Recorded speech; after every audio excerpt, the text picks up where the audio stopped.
everyone. This is Stephanie with Knockout Productions, and I want to welcome everybody to the very first episode of Events Connect. I am so excited to be starting this series.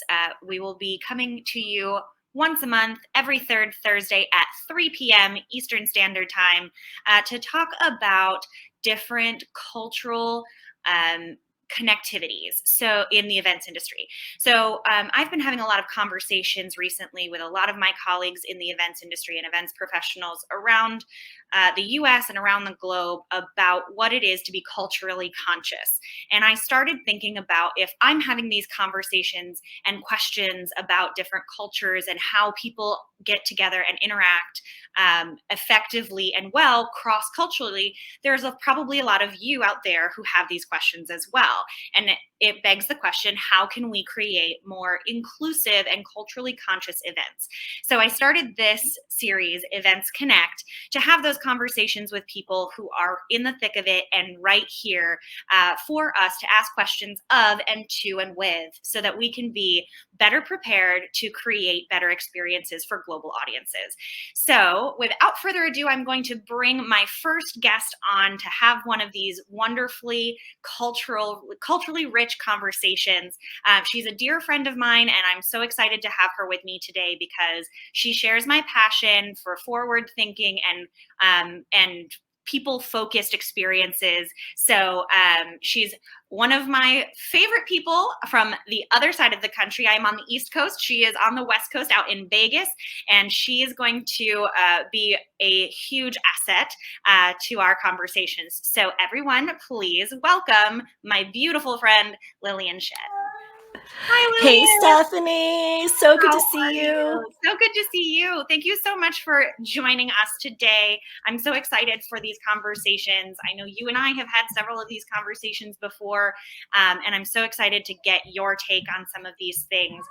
Before we jump into some of our conversations, for the people who don't know, give us a little bit of your background. What do you do in the industry? Where do you come from? Tell us a little bit about you. Yeah, sure. So I am Lilian Shen. I am the director of marketing for CORT Events. So obviously we provide furniture rentals for the events industry that stems anywhere from trade show to conferences, meetings, galas, set productions, whatever it may be, whatever you can think of. That's where we're at. So I run marketing for the brand. That includes all the strategy, including Stephanie, like you said, just being very people focused and making sure that we're doing the right things for our industry, whether that's, assisting our clients or the end user, or just helping to push forward initiatives to make us exactly what we're doing here, a more inclusive experience. That's amazing. I love that. Yeah. And so tell me a little bit about how you got into the events industry. What's your background? Where did you start? How did you get where you are? Yeah, so I actually started event planning back in college, and I was part of a sorority, and I immediately just took on, like, you know what? I'm really good at logistics and details. If you can hear my cat meowing, I'm so sorry. We might have a visitor at some point. Maybe it's going to be part of the And conversation too. right? He's just like wandering around all over.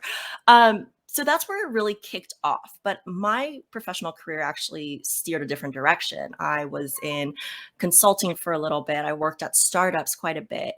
And when I was in the startup world, that's where, you wear so many hats and you do so many different things. And the event planning piece kind of came back into it. So ultimately, I was like, you know what? I need a little more consistency. And so I found my way to CORT Events, and it kind of brought all those pieces together into one for me where, I get to work with design still, and I get to work with events, and it just all kind of came together in this beautiful, beautiful plate of love.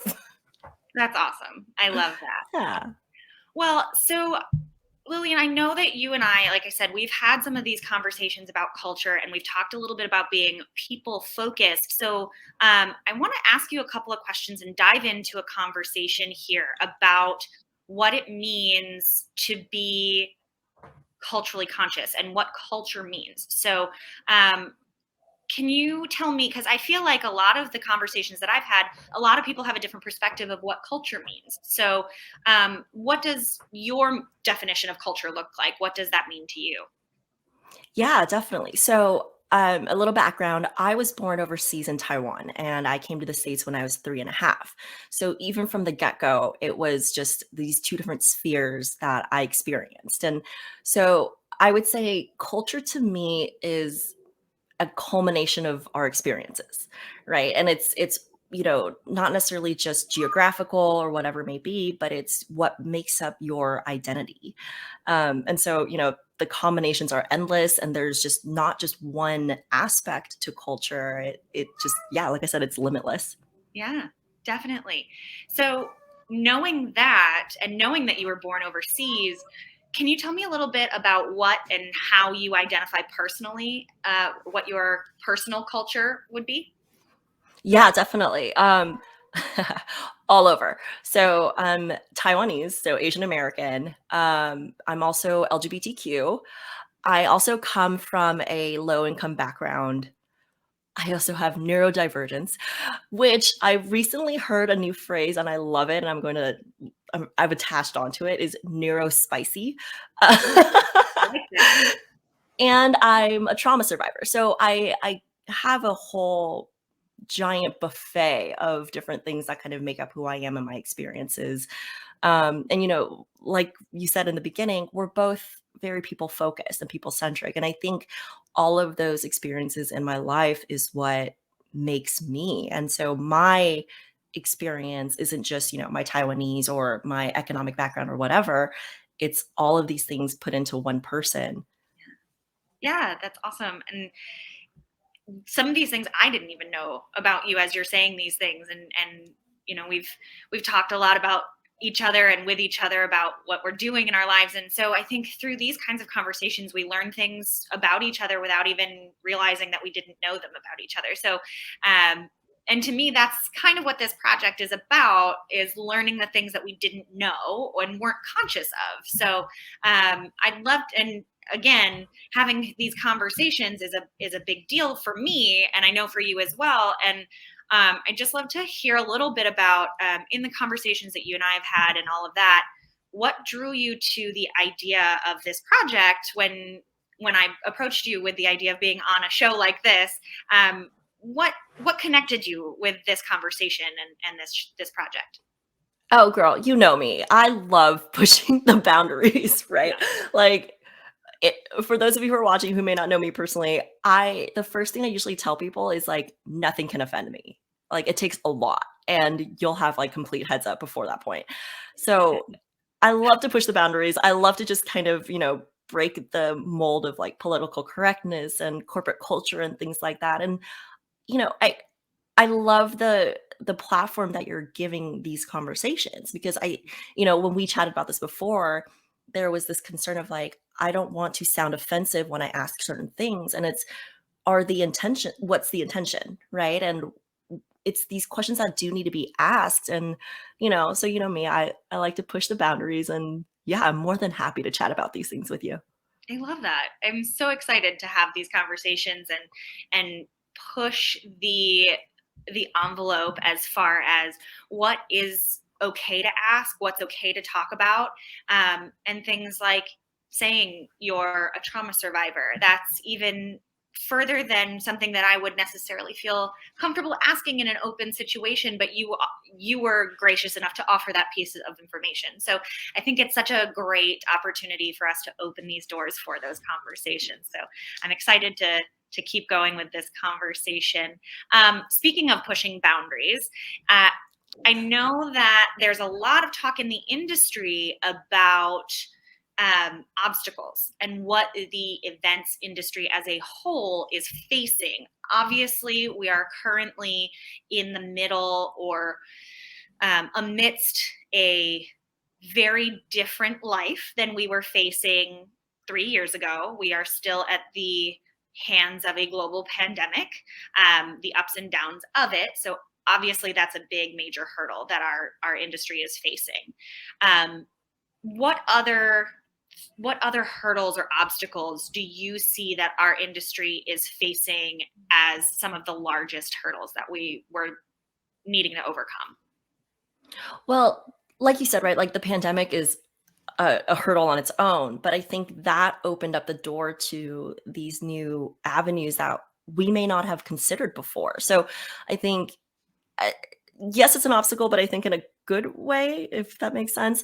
Because I mean, these past 2 years, you've just seen this explosion of adaptations to hybrid and virtual, right? And yes, that's like our way of survival. But if you think about it, it goes deeper because we're now being able to touch audiences that we may not have been able to reach before.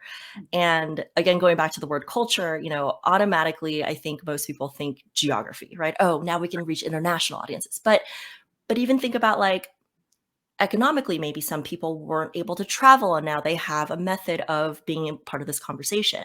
Mhm. Or, even physical and ableness, like some folks may physically not be able to attend and now you're meeting them where they're at. Right. So now that's another obstacle, right? Is okay, now we can reach these folks and these different audiences.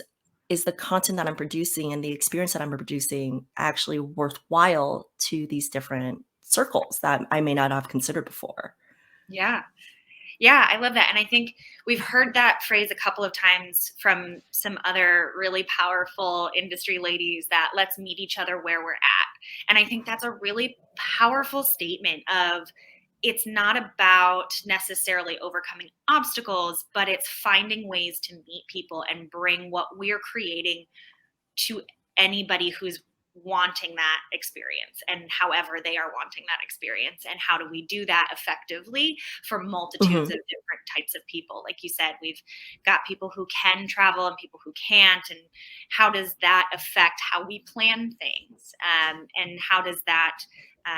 how does that get incorporated in our decision making as event professionals and event planners? So I think that's a really good way to start looking at things, rather than having to overcome an obstacle, having to create connections with people that we weren't necessarily creating those connections for before. I think that's I a, love that. yeah, I think it's, I think you, like me, have the opinion of flipping things on their head sometimes and not looking at it from a difficulty standpoint, but an opportunity standpoint.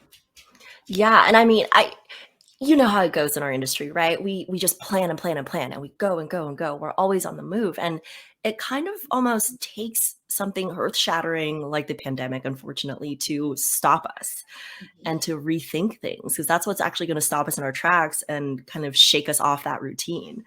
So in a way, yeah, I think we've learned so much in these past 2 years, more than I would say, the years before, where we're just kind of in that groove. Yeah, it's definitely given us the opportunity to look at things in a different light, Yeah. albeit not one we would have relished or chosen to begin with. However, glass half full, silver linings. We have been given the opportunity to have these conversations now because we do, and Yep. it's in front of us now. So um, let's look at it from the other side of the lens a little bit. And coming from an attendee standpoint, I know you, like me, go to a lot of events and go to conferences and things like that.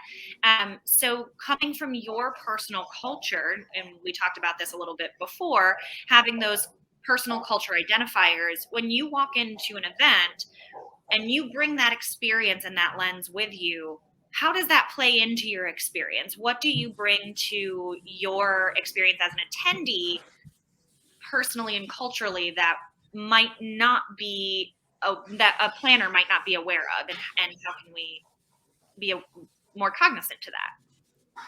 Yeah. So I moved to the States when I was 3.5. So I'm very like well immersed into American culture and kind of just how we interact with each other. But there is always this kind of like voice in the back of my head where I notice certain things.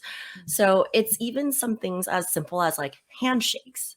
Mm, Like in a lot of Asian cultures, handshakes are really reserved for friends, and it's not something that you typically do upon meeting someone. So, if you're at a networking event, that may come off as, whoa, what are you doing?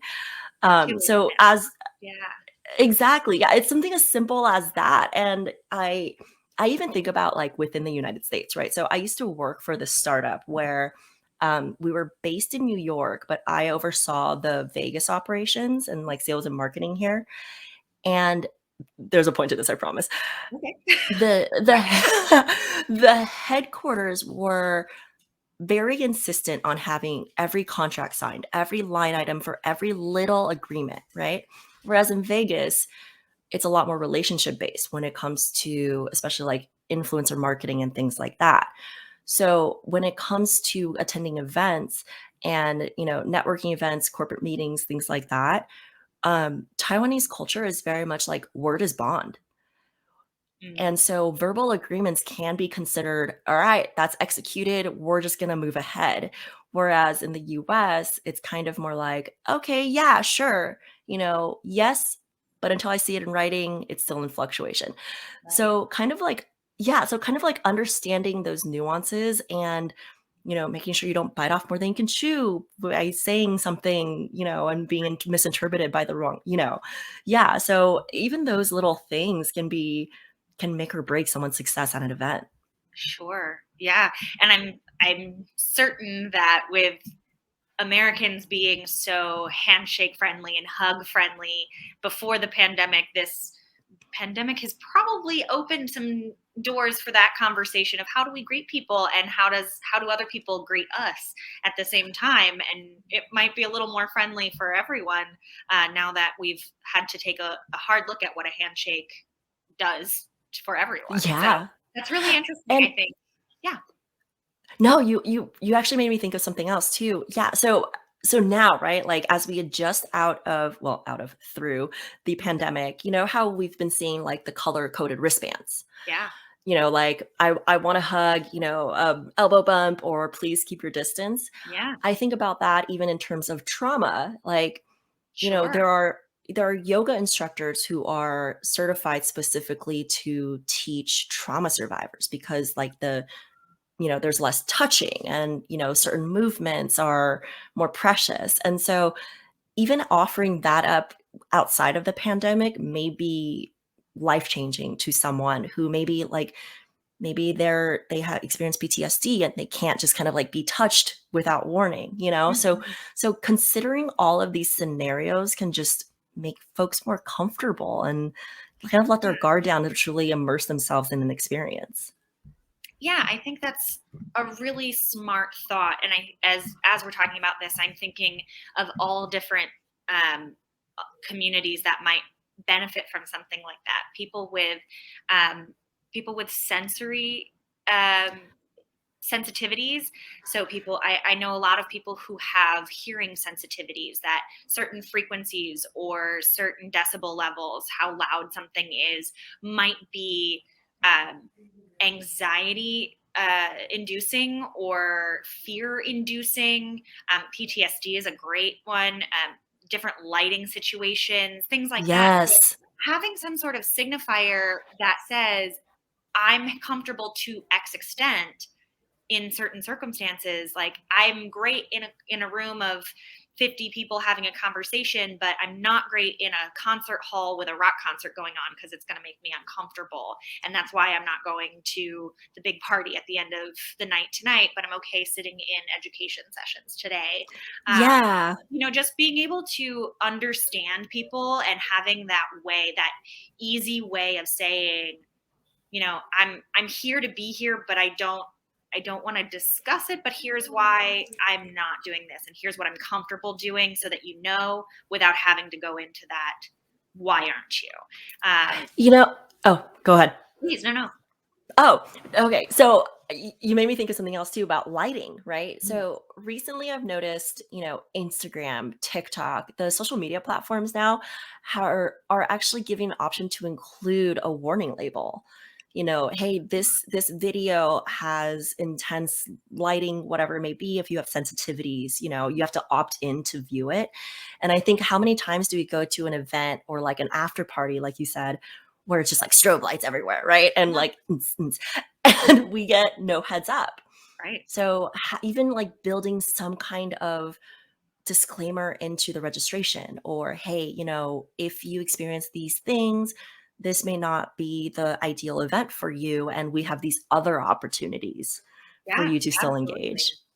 Yeah, and it's interesting because for concerts, for movies, those warnings are necessary. If you think back to some of the DJ concerts that you've been to at the front, if you've been able to see it and pay attention to it, they all have the warning signs that say the use of strobe lights is in Yes. effect at this concert if you have an issue, or in theme parks and you go into a ride, if you get motion sick, if you have an issue with strobe lights, things like that, the warning signs are there and available, and we're used to seeing them in certain circumstances, but we haven't started using them in the events world. So maybe that's something to start looking at and in saying, what things might be triggering or an issue for some of our attendees, and let's make sure that they're aware of them before they enter so that they can choose their experience.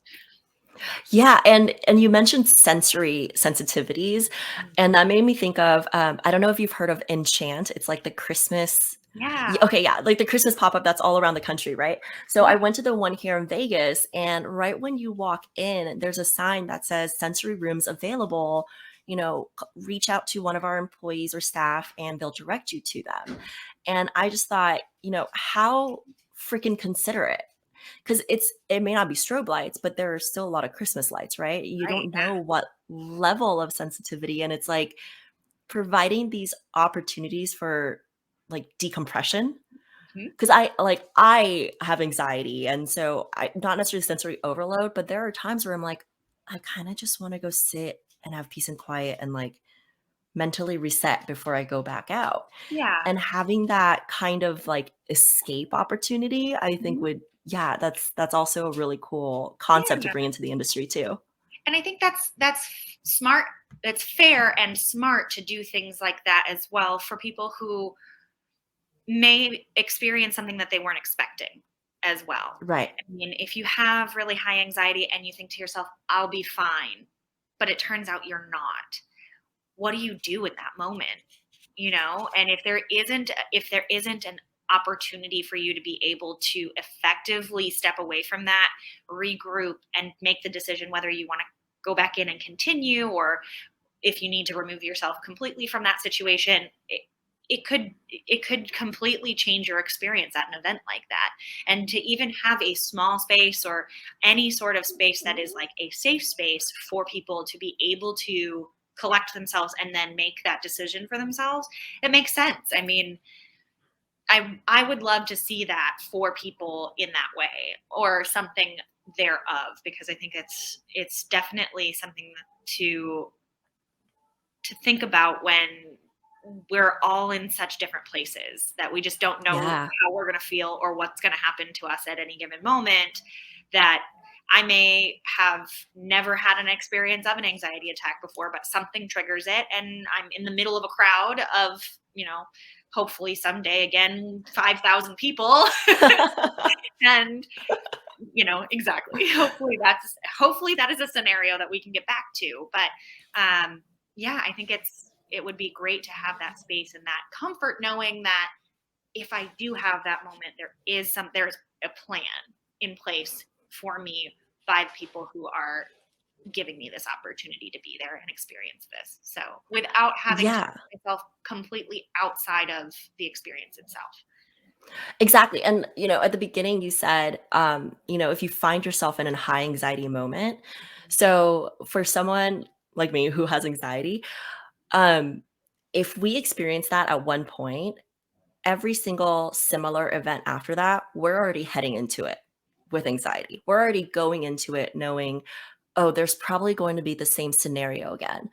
And I need to just mentally prepare myself. And, like we always talk about, like, how do we create the ideal attendee experience? And that should never be, you should have to you shouldn't have to adjust for that before you even set foot at the event Right. or log on to the event, whatever. Same, same. Yeah. So yeah, it's just really, like we said at the beginning, meeting people where they are and just kind of taking us out of that scope. We talked about this a little bit like before too, where um like in classroom settings, right? Mhm. Like back in the day, it was all about extroversion was what was rewarded. You get, the kid who raises their hand the most and speaks up the most and interacts with the most. gets the gold star. Right. Whereas the kids who kind of like are shy or introverted don't get as noticed, or, get reprimanded for it potentially even. And Right. yeah, and then now in the classroom setting, I've definitely seen that change, but it's still kind of that same concept isn't necessarily adapted fully into the events world yet. We're still rewarding the people who, want to go out and engage until 2 a.m. and, party and network, et cetera. But there aren't as many smaller, intimate settings for Mhm. those who may, like you said, I'm comfortable being in an education session, but I may not want to be in this environment later on. And you don't want people to feel like they're missing out on that opportunity. So Yeah, what's that balance? definitely. And I think Yeah. to that end as well, it's a situation where we have those same people who are willing to do these things and go out and be extroverted in their experiences are also the ones who are willing to reach out and say, this is what I enjoyed, this is what I didn't enjoy. They're the ones who are willing to speak up and give their feedback. Mhm. And not that introverts aren't willing to give feedback, but I think they are probably um, less prepared to be the first one to make that move and say, I would love to do this if XYZ were the case. So rather than only planning for the people who are saying, this is what I want because I was here on this year, this is what I want to see next year, what is the plan for the people who didn't come because they didn't feel super comfortable saying what they wanted or being extroverted? And how can we reach out to those communities and say, we'd love to see you here. Is this something that you would be interested in being a part of? And how can we make this a great experience for you, even though you are not the 2 a.m.er, or you're not the concert goer? How do we make this a successful event for you to experience as well? And I That is think, such a good point. yeah, Sorry, go ahead. no, I was just going to say, I just think the the outreach needs to go both ways, I think. And Yes. Yeah, because like we always do attendee surveys for, oh, these people are thinking of attending, what will make them happy, right? But I don't think we ever really think about, I mean, we do. We survey like, why are you not attending the event? But it's usually things like, the cost, conflicts of dates, things. It's like tactical things, and not necessarily things that go beyond into like the person Mhm. themselves. And Yeah. I think that's a gap that could be filled, and that could be like the next, learning curve and step towards this more inclusive event. Yeah, I would love to see those conversations, and I I'm a data nerd, so I would love to see the metrics on that and just how many people aren't attending events because they don't feel like they're being catered to in a way that makes them comfortable, not because they, of course, finances and logistics are always something that could be a barrier for people, but I don't feel comfortable doing this because I don't feel like I can be part of the conversation is a huge issue that I, as a planner, would love to know that before going into the planning process to say, well, what makes you uncomfortable and how can we fix that? Because we want you to be comfortable at our events. So, yeah, I think that's a really interesting conversation to explore and what can we do in that manner as well. Um, I'd love to know, in sort of along that same lines, um, has there ever been a time, and obviously being conscious of the people that we know and the things that we've done, um, has there ever been a moment at an event where you, because of something personally and your personal culture, you have experienced the event negatively, and what was that and what triggered that for you? I would say going back to that, the opportunity to escape.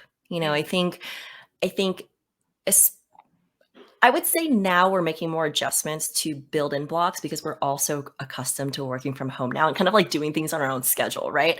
So now I think it's like the intention is, oh, we're going to mirror these folks' experiences at home. But before that, it was, let's say a conference would be packed, right? Like session, session,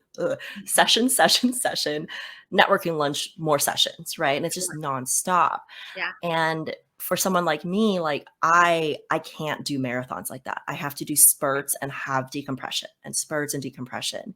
And so then I would find myself, halfway through the first day and I'm burned out and I'm like, I mentally can't reset because there's not an opportunity to. And it just felt like I didn't get what I wanted out of it. It's like what we said before, right? Like going into an event with anxiety, like day 2 was like, oh God, like it's already going to Yeah. be a lot.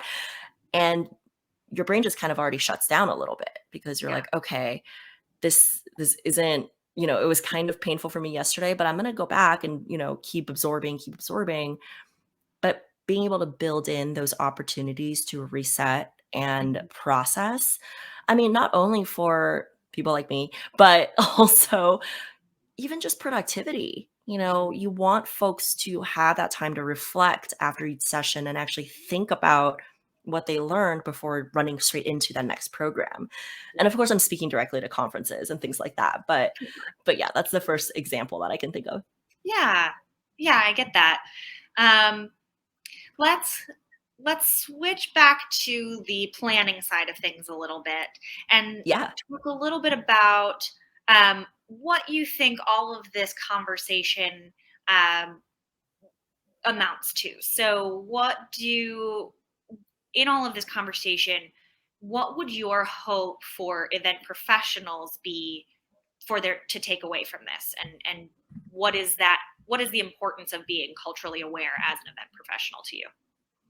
Yeah, I mean, it's an ongoing process, right? And like you're doing now, and this is why I love the concept of this series so much, is it's having the conversations and it's going into it with the right intentions. And Mhm. I thought of this recently too as I was, preparing for this chat, is if you think about it like, okay, in the US, right, our unlucky number is 13. So you'll see programs, you'll see table numbers where they purposely skip over 13. Mhm. But then you think about, okay, for me in Asian cultures, 4 is actually an unlucky number. Mhm. So are you approaching it in that, are you going to research every offensive number and Right. make sure you accommodate, that for everyone and of different spheres? Or are you just sticking with what we know locally? Right. Or do you choose, and this is the alternative, to just ignore that and just go 1 through 30, right? So that's kind of my analogy for like make just being conscientious of every decision, whether it's saying I'm not going to try to please anyone or I'm going to try to please everyone, but it has to be a conscious decision Mhm. as you're having these conversations. And yeah, like we said, right? Like it's not just asking what makes you want to attend, but what makes you not want No. to attend. Yeah. Yeah.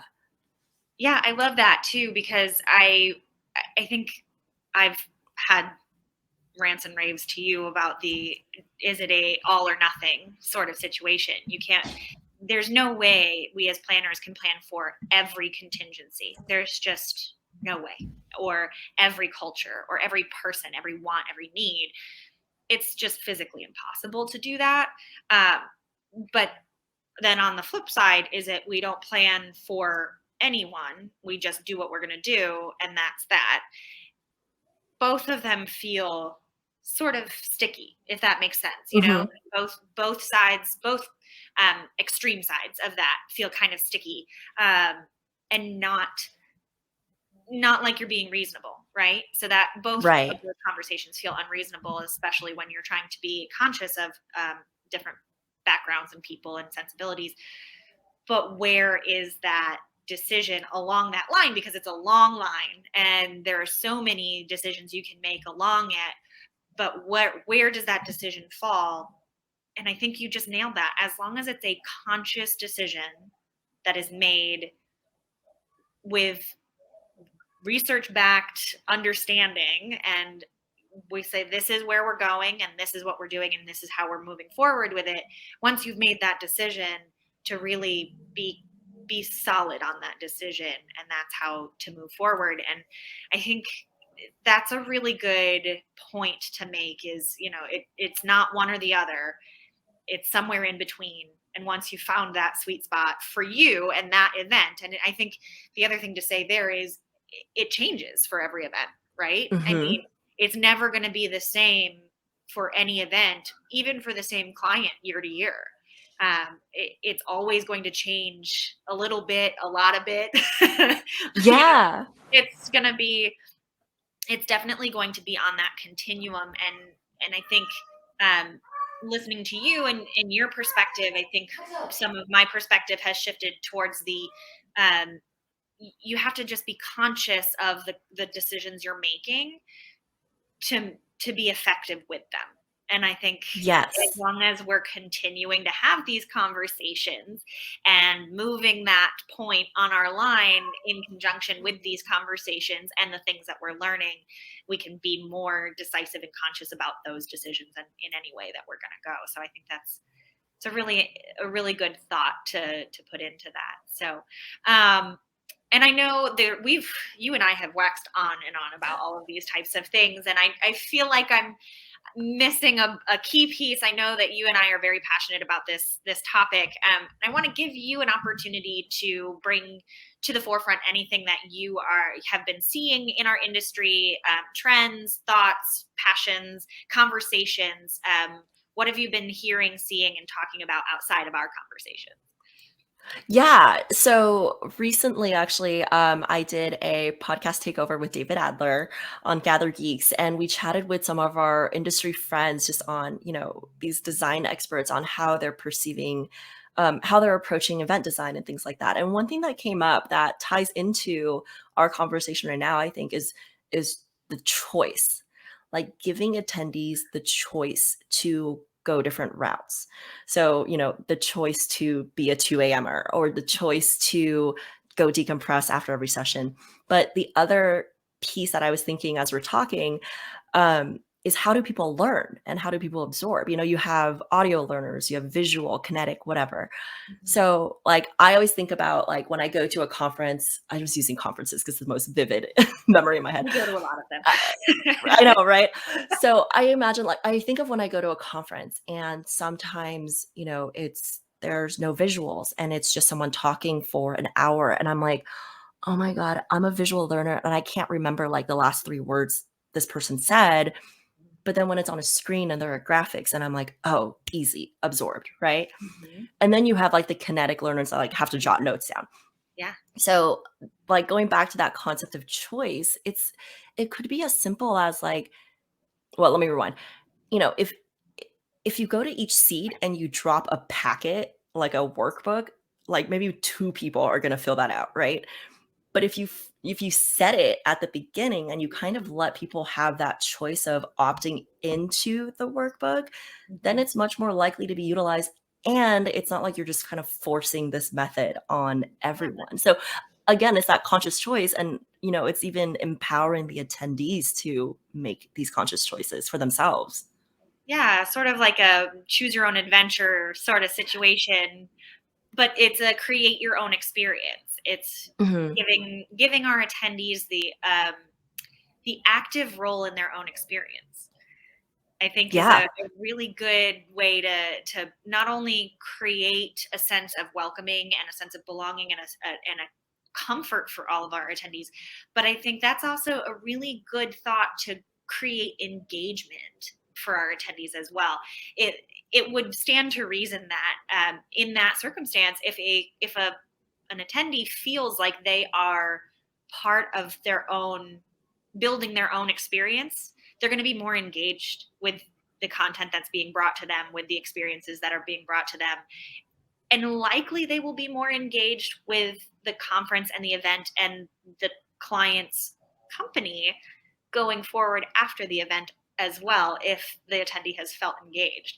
So I think that's a really great thought to be able to bring not only consciousness of the attendee and how they're experiencing things, but also how to create engagement and how to create further engagement for the client's brand post event as well. So it's not just a one trick pony here. I think we're talking Mhm. about these conversations open up all sorts of opportunities for conversations and benefits beyond the attendees' comfort, which obviously is the major topic here, and how we make that a better situation for our attendees. But I think for clients, for our clients, listening to something like this is okay, yeah, but how do we then benefit from this? Not only do you have attendees who are excited about your event and will come back time and time again if they feel good and have had a great experience, but they're going to talk about your brand afterwards too. So I think it becomes an all-encompassing conversation of this can only make everyone's experience better if we have these conversations and learn more about each other. It really does. And if you think about like, you know, for our clients, right? How to leave that lasting impression. The go-to tends to usually be like, oh, let's give them a personalized experience. Let's give them a gift box or something to take away. But if you think about it, all of these little nuances are personalized touches. It's just not in the traditional, gift giving or, um, run a show type of way, but it's still meeting them where they're at and doing little things to make sure their experiences, and you're creating that lasting impression. And that's what really makes it separates you from the crowd if you're willing to just kind of, granted, I know it's a lot more work than just going with routine, but that's what's going to separate events from, one another moving forward. Yeah. Yeah. It may not be, name personalized, but it might feel that way to someone when they feel seen, or they feel like Mhm. they have been heard in their feedback, or that they're having an experience that they haven't had anywhere else because nobody else is thinking to include these things. So it's personalization on a different level, I think. I think you're right there. Yeah. For sure. Well, before we wrap up, I again am so thankful to have had this conversation with you. And I think we've had so many great thoughts and ideas. And obviously, you and I will continue this conversation going into the future. And I hope those who are watching us today will also create their own conversations surrounding some of these topics as well.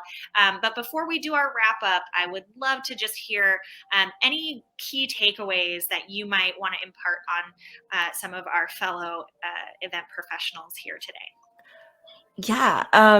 Have these conversations. Ask the uncomfortable questions, because the more we do it, like Stephanie, like exactly like what you're doing, the more comfortable it's going to become over time and the more natural it's going to be. We really are just a hodgepodge of different experiences. And I think, philosophically speaking, approaching things with that like veil of ignorance and just kind of going in blind is what allows you to be more open-minded, and that's where that growth comes, and that's where that elevation of your brand and experiences come from. So yeah, let those defenses down, ask the weird questions, obviously go in with good intentions and just be willing to learn. And I think that's just gonna take us all to the next level together. Awesome. Well, Lilian, I want to thank you again so much for being part of my very first episode of Events Connect.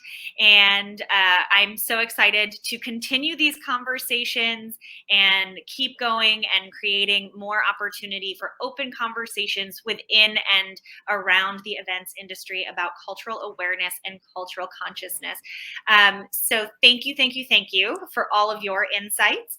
And I want to also announce here that we will be doing office hours in conjunction with Events Connect. Every other week, we will be doing an episode, and on the other weeks, we will be doing office hours. So we will create a space for you guys to actually join in on the conversation. We'll invite our guests from each episode back to have a conversation with us. It will be in a more town hall forum situation, similar to Zoom, and you guys can jump in and ask questions and have conversations with us to continue our learning journey and creating better events. So please keep an eye out for the announcements for the office hours. Make sure that you are putting us on your watch list. We will be here in your LinkedIn feeds every third Thursday at 3 p.m. Eastern, and we cannot wait to continue the conversations with all of you as well. Please make sure to grab a few minutes over on LinkedIn and any other platforms you might be watching us on. Give us a shout, ask questions in the comments, like, subscribe, all of those types of things as well, because we definitely want to hear from you and what you want to know. We want everyone to be part of these conversations. So engage with us as we engage with you, and we will be talking to you all soon. Thank you so much for joining us, and we'll see you all very soon. Thanks all.